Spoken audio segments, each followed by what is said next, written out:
Hi friends, ఎలా ఉన్నారందరూ? బాగున్నారా? Big boss Telugu 8వ సీజన్ 12 వారాలు సక్సెస్ఫుల్ గా పూర్తి చేసుకుని 13వ వారంలోకైతే అడుగు పెట్టేసింది. మరో 3 వారాల్లో సీజన్ కూడా పూర్తి కానుంది. దీంతో విన్నర్ ఎవరు, టాప్ 5 లో ఎవరెవరు ఉంటారు అంటూ పెద్ద ఎత్తున డిస్కషన్స్ నడుస్తున్నాయి.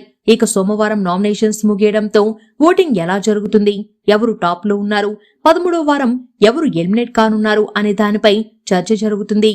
వాటి వివరాల్లోకి వెళ్తే యష్మి గౌడ ఎలిమినేట్ అయిన వెంటనే బిగ్ బాస్ 13వ వారం నామినేషన్స్ కు శ్రీకారం చుట్టారు.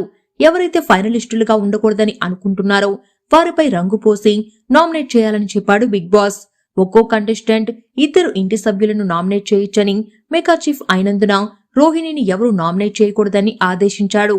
ముందుగా పృథ్వీ వచ్చి అవినాష్ ని నామినేట్ చేశాడు. విష్ణుప్రియ రోహిణిల గొడవని మెగా చీఫ్ హోదాలో పట్టించుకోకపోవడాన్ని తప్పుపడుతూ తన నామినేషన్ రీజన్ చెప్పాడు. అంతేకాదు, నబిల్ ఎవిక్షన్ పాస్ వాడకపోయుంటే నువ్వు ఎలిమినేట్ అయ్యేవాడువంటూ హాట్ కమెంట్స్ చేశాడు. తర్వాత నామినేషన్ ని గౌతమ్ కి వేశాడు పృథ్వీ. ఇక ఈ వారం నబిల్ ని ఎవరు నామినేట్ చేయరని అనుకున్నారు, కానీ రోహిణి చివరిలో షాక్ ఇచ్చింది. మొత్తంగా 13వ వారం నబిల్, నిఖిల్, ప్రేరణ, విష్ణుప్రియ, పృథ్వీరాజ్, అవినాష్, గౌతమ్, టేస్టీ తేజాలు నామినేషన్స్ లో ఉన్నారు. అంటే రోహిణి మినహా మొత్తం ఇంటి సభ్యులు అన్నమాట. ఇక 13వ వారానికి సంబంధించి వీరి ఓటింగ్ ని ఒక్కసారి పరిశీలిస్తే దాదాపు 30% ఓటింగ్ తో గౌతమ్ కృష్ణ టాప్ ప్లేస్ లో నిలిచాడు.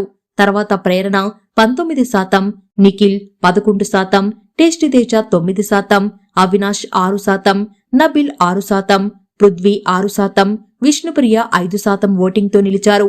ప్రస్తుతానికి ప్రేమ పక్షులు పృథ్వీ, విష్ణుప్రియలు డేంజర్ జోన్ లో ఉన్నారు. ఓటింగ్ లైన్స్ క్లోజ్ కావడానికి ఇంకొన్ని రోజులు సమయం ఉండడంతో ఎలాంటి ఫలితాలు వస్తాయో వేచి చూడాలి.